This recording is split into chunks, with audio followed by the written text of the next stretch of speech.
নেতা নির্ভর সংগঠন না তারা। সমরাস্ত্রের দিক থেকে, ক্যাপাসিটির দিক থেকে ইরান তো ইসরায়েলের চেয়ে অনেক উন্নত, অনেক অগ্রসর, তবু তারা কেন পেরে উঠছে না?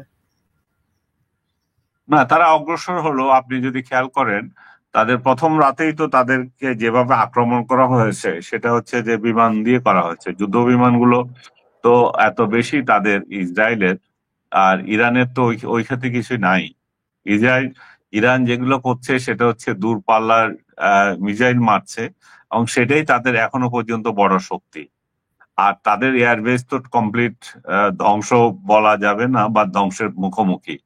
তাদের আকাশে প্রতিরোধ ক্ষমতা যেটুকু ছিল সেটা নষ্ট করে দিয়েছে। তাদের বিমানবন্দরগুলোকে টার্গেট করে করে হামলা করেছে, যেখান থেকে আহ ক্ষেপণাস্ত্র মারবে সেসব জায়গাগুলোকে হামলা করেছে। তো তাদের তো একটা ঝরঝরিত করে ফেলছে বিভিন্ন বিভিন্ন টার্গেট গুলো। এবং ইসরায়েল কম্পিউটারাইজড একটা ওয়ার করছে বলতে পারেন আপনি। তারা যে সমস্ত জায়গাগুলোতে টার্গেট করছে, ইরানও টার্গেট করছে, কিন্তু সেই টার্গেট তাদের সফল হতে খুব ঝামেলা হচ্ছে আর কি। ইভেন এটাও তো আমি শুনছি যে তাদের যে আহ তারা যে ক্ষেপণাস্ত্র মারছে এগুলো জর্ডান দিয়ে যে যাচ্ছে, যে জর্ডানও হয়তো প্রতিরোধ করছে। তো সবকিছু মিলিয়ে আহ আহ, যুদ্ধে তো ইয়ে আছে। তাদের যে আপনি যে বলছিলেন যে তারা অনেক আপার হ্যান্ডে আছে, তাদের অনেক অস্ত্র আছে, আমি মনে করি না। সেদিক থেকে তারা ইসরায়েলের সঙ্গে পাল্লা দেওয়ার মতো অস্ত্র তাদের নাই। এরপর যদি আমেরিকা কোনোভাবে যদি যুক্ত হয়, তাহলে তো আর প্রশ্নই আসে না যে এখানে ইরান শক্তভাবে দাঁড়াতে পারবে। কিন্তু বিষয়টা হচ্ছে, ইরান তো আর গাঁজা না যে একেবারে মিশে যাবে। এই এই ঘটনার জন্য সময় নেবে। এটা এত সহজ না যে আহ, আহ, মানে ইরানকে ধূলিসাৎ করে দেবে। কারণ ইরান একসময় একটা পরাশক্তি ছিল, তাদেরও একটা ঐতিহ্য আছে। ইরান একটা বড় দেশ, তাদের সম্পদও আছে, একেবারে নাই তা না। আহ, তেল রপ্তানিকারক দেশগুলোর মধ্যে সেও একটা বড় ধরনের আহ ঈর্ষা রাখে। তো সার্বিকভাবে এবং ভৌগোলিকভাবেও তার ভালো অবস্থান। হরমুজ প্রণালী তার সঙ্গে দিয়ে যাচ্ছে। মিডল ইস্টের তার পাশ দিয়ে, তার মিডল ইস্টের যত বড় বাণিজ্য, তেল বাণিজ্য, সবগুলোর পাহারা তাকে পার হয়ে যেতে হয়। তো সবগুলো মিলায় ইরানকে প্রকাশ্যে শত্রুতায় শুরু করবে, সৌদি থেকে শুরু করে আদার্স, সেটাও যেমন পারা যাচ্ছে না, তেমনি ইরানকে মারছে সেটা আহ, নিন্দা না করলে তাদের জনগণও ক্ষিপ্ত হতে পারে। কারণ এই মিডল ইস্টের সরকারগুলো যেই থাকুক, জনগণ তো আবার এটা চায় না। জনগণ তো চায় যে ইসরায়েলকে ধ্বংস করে দিক, এবং ইসরায়েলকে ধ্বংস করার মতো না হোক, ইসরায়েলকে প্রতিরোধ করার মতো, ইসরায়েলের প্রতিবাদ করার মতো আহ একটাই রাষ্ট্র এখনো টিকে আছে, সেটা হচ্ছে ইরান। ইসরায়েলের বড় আকাঙ্ক্ষা হচ্ছে ওই অঞ্চলে প্যালেস্টাইনকে মুছে দেবে। এখানে প্যালেস্টাইনদের সে জিরো, মানে জিরো পার্সেন্টও ইয়ে করে না, ক্রেডিট দিতে চায় না, বা তাদেরকে স্কোর দেবে না। তাদের ইচ্ছা যে পুরো অঞ্চলটাতে তারা ইসরায়েলি বসতি করবে, এবং ইসরায়েল রাষ্ট্রের আরো বসতি বাড়াবে। এবং সেই সেই সেই পরিকল্পনা অনুযায়ী ইভেন এখনো পর্যন্ত তারা গাজাতে হামলা করছে। আপনি সর্বশেষ দেখেছেন কি জানি না, 69-70 জনের মতো যারা ত্রাণ এলাকায় যেখানে দিচ্ছে সেখানে আহ, এই মারা হয়েছে, এই ইভেন আজকেও। তো সার্বিকভাবে যদি আমি বলি, তাহলে আহ, তেহরানের পজিশন প্রতিরোধমুখী, কিন্তু তারা এখন মানে নতি স্বীকারের অবস্থায় নেই। কিন্তু বাস্তবতা হচ্ছে যে এই অবস্থা যদি চলতে থাকে, তারা কতদিন টিকতে পারবে সেটা একটা বড় প্রশ্ন। আবার আর ক্ষেপণাস্ত্র প্রতিরোধ ক্ষমতা যদি কমে যায় ইসরায়েলের, তাদের পক্ষেও একটা বড় হুমকি দেখা দিচ্ছে। যদিও তারা আহ আকাশ পথে আরো অতিরিক্ত শক্তি নিয়ে ইরানকে আহ, মানে বারবার হামলা করতে পারে, তাদের সেই শক্তি রয়ে গেছে। তাদের সেখানে প্রতিরোধ করার, আমি যেটা আগে বলেছিলাম যে শক্তিটা ওইভাবে ইরানের নাই। ইরানের আপনি যদি খেয়াল করে দেখেন, পুরো আহ, জেনারেলদের বা সেনাবাহিনীর সেনাপ্রধান থেকে শুরু করে বড় একটা অংশ যারা এখানে নেতৃত্ব দিবে তাদেরকে শেষ করে দেওয়া হয়েছে। তাদের সায়েন্টিস্টদের বিরাট একটা অংশ যারা নেতৃত্ব স্থানীয়, তাদেরকে শেষ করে দেওয়া হয়েছে। এমনকি যে নেগোসিয়েশনে ছিল তারা যুক্তরাষ্ট্রের সঙ্গে, যেটা ওমানে মিটিং হওয়ার কথা ছিল আজকালের মধ্যে, সেখানেও সেখানে নেগোসিয়েশনের যে পার্ট ছিল সেরকম একজন বিজ্ঞানীকেও তারা মেরে ফেলেছে। তো তাদের উগ্রতা এত বেশি হয়েছে যে আহ, ইরান এখানে কতটা প্রতিরোধ করতে পারবে সেটাই সবাই এখন আশঙ্কায় আছে। কারণ দুই চারটা বা আরো বেশি মিসাইল যতই মারা হোক, আহ, ই- আহ, সেখানে ক্ষয়ক্ষতির পরিমাণ অন্যান্য যুদ্ধের তুলনায় অনেক বেশি হোক, যেমন হামাসকে দিয়ে, যেমন আপনার হিজবুল্লাহকে দিয়ে, আহ, যতই ফক্সি ওয়ার যারা যখন দিয়েছিল ইরান ইসরায়েলের সঙ্গে, সেই সেই অবস্থা তো এখন তার নাই, তার শক্তি তো কমে গেছে। তো এই অবস্থায় এবং এই ফক্সি দিতে দিতে ইসরায়েলিরা একটা সতর্কতাও শিখে গেছে। যখন এই ধরনের হামলা করা হয়, তারা বাংকারের মধ্যে যেতে পারে, তারা পাতাল ট্রেন রেলের যে রেল লাইন আছে সেখানে আশ্রয় নিতে পারে, কিন্তু পক্ষান্তরে ইরানিদের জন্য সে ধরনের কোনো সুযোগ নাই।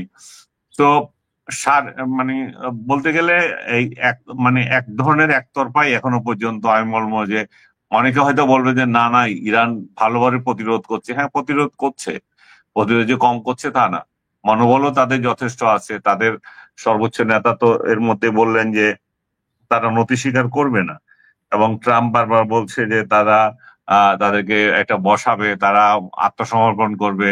মানে আত্মসমর্পণ না, এটা কি বলবে, হ্যাঁ একটা আহ ইয়ের দৃষ্টিতে আর কি, নতি স্বীকার করবে।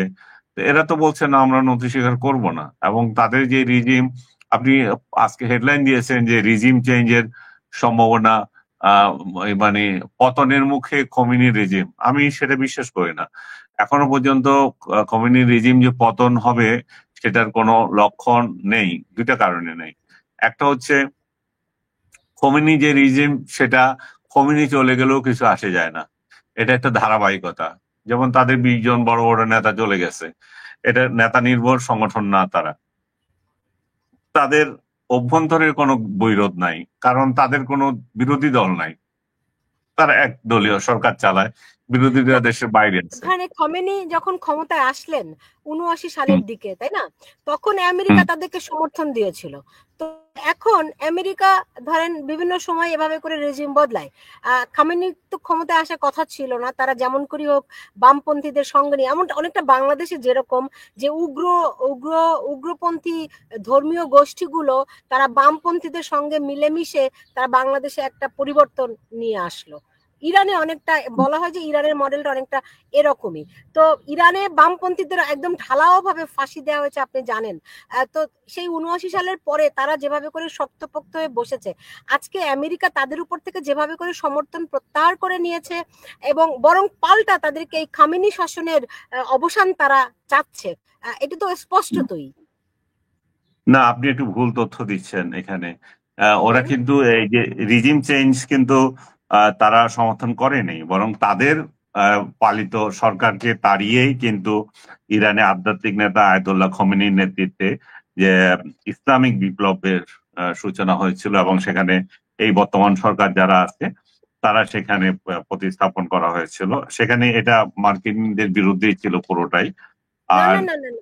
তো যখন 79 সালে যখন সরকার পরিবর্তন হয় ইরানে, তখন হুম, আমেরিকার সমর্থন ছিল সেই সরকারের উপরে, আচ্ছা, আপনি যেই এটা সরকারের একটু, ধারাবাহিকতা এখনো চলছে। জি।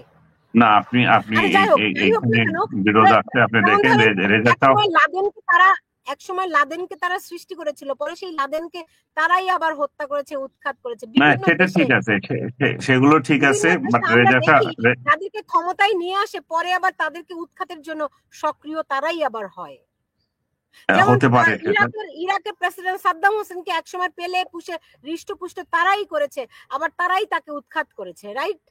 এই জায়গায় আপনি ঠিক বলেছেন। এবং ইরাকের প্রেসিডেন্টের সাথে তাদের তখন ধর্মমহল ছিল, কেন ছিল? আপনি তো তাহলে এখানে উত্তর পেয়ে যাচ্ছেন। সেটা ছিল ইরানকে খতম করার জি। জন্য। তো ইরানের বর্তমান রিজিম আপনি যে বলছেন ওরা সাপোর্ট করছিল, এই তথ্যটা এই জন্যই ঠিক না, যে কারণ তারা তাদের বিরুদ্ধে ছিল। এবং আপনি যদি খেয়াল করে দেখেন বা অতীতে হিসাব নেন, তাহলে দেখবেন যে সাদ্দাম হোসেনের পতন পর্যন্ত ইরাকের পেছনে আমেরিকার সর্বমোট ব্যয় ছিল জি আপনার 25,000 কোটি ডলার। এবং এটা ওবামা তার নিজের বইতেই লিখেছে, president Obama, the Audacity of hope, এই বইতেই তার এই এটা আছে। তাদের ইরানের সঙ্গে ইরানকে পতন ঘটানোর জন্যই তাদের এই প্রচেষ্টা ছিল সাদ্দাম হোসেনকে দিয়ে পরবর্তীতে। এবং তিনি দীর্ঘ 8 বছর এই যে ইরানকে আমার সমর্থনে আমার দর্শকরাও বলছে, এই যে জাহাঙ্গীর আলম বলেছেন ইরানের নষ্ট বামদের, সরি আমি নষ্ট বাম বলতে চান, ইরানের বামদের কচুকাটা করেছিল খমেনির মৌলবাদী জঙ্গি সরকার। জি হ্যাঁ, ঠিক আছে তো, কিন্তু আপনি বলছেন কেন সেটা আমেরিকান সমর্থন ছিল? আমেরিকান সমর্থন ছিল না এই দরকারের উপর। সেটা হচ্ছে তো আপনার এটা নিয়ে তো আমার বিরোধ নাই যে ইরানের খমেনি সরকার কার কি কি করেছে, তারা বিরোধী দলই তো রাখে নাই, কিন্তু জি তারা আমেরিকান সমর্থন পুষ্ট ছিল না। আপনার এটা তথ্যটা এইটা ঠিক রাখেন। এবং দীর্ঘ 8 বছর আচ্ছা আমি যে পরে চেক করবো। ইরানের, হ্যাঁ হ্যাঁ, দীর্ঘ 8 বছর তারা ইরাক ইরানের সঙ্গে যুদ্ধ করেছে। এবং এই যুদ্ধে কিন্তু 1 ইঞ্চ ইরানের 1 ইঞ্চি মাটিও সাদ্দাম হোসেন নিতে পারে নাই। কিন্তু তার মানে কি হচ্ছে, এই পারস্য বা ইরানরা এত সুপার পাওয়ার ছিল, মানে তারা তো একসময় সুপার পাওয়ার ছিল তারা, এবং রোমানরাই ছিল বিশ্বের সুপার পাওয়ার তখন। এবং সেই গৌরব যতই হোক, তাদের সেটা তো কমে যায় নাই, সেটা তারা প্রমাণ দিয়েছে। এবং আমেরিকার সাথে তারা পাল্লা দিয়েই এতদিন ছিল। আমেরিকা সেই তখন থেকে তাদের উপর স্যাংশন জারি করেছে, তাদের অর্থনৈতিক দুরবস্থা তৈরি করেছে, কিন্তু তার মধ্যেও তারা এভাবে টিকে আছে। আমি আমার ব্যক্তিগত অভিজ্ঞতায় বলতে পারি, 1997 সালে আমি ইরান ভ্রমণ করেছিলাম।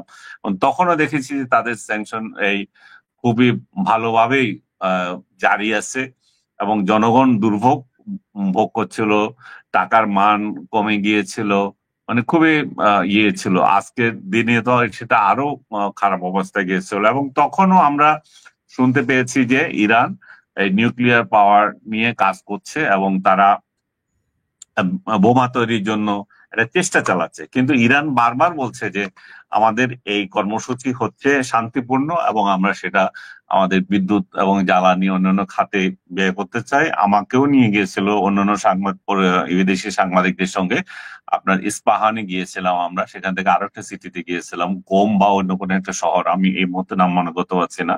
তো সেখানে আমাদেরকে এইসব প্রকল্প দেখিয়েছিল তারা, যে তারা যে এটা করছিল। কিন্তু আমাদের সঙ্গে সাংবাদিকরাও বলছিল যে তখন তারা বোধহয় ইয়ের দিকে যাচ্ছে, পারমাণবিক বোমা প্রস্তুতির দিকে যাচ্ছে। এবং সেটা তো কিছুটা ইয়েও দেখা যাচ্ছে, ইন্সপেকশনের ক্ষেত্রে দেখা যাচ্ছে, তারা দীর্ঘদিন থেকে ইউএন কে ইউরেনিয়াম ইন্সপেকশনের এনরিচ সহায়তা করছিল। করছিল।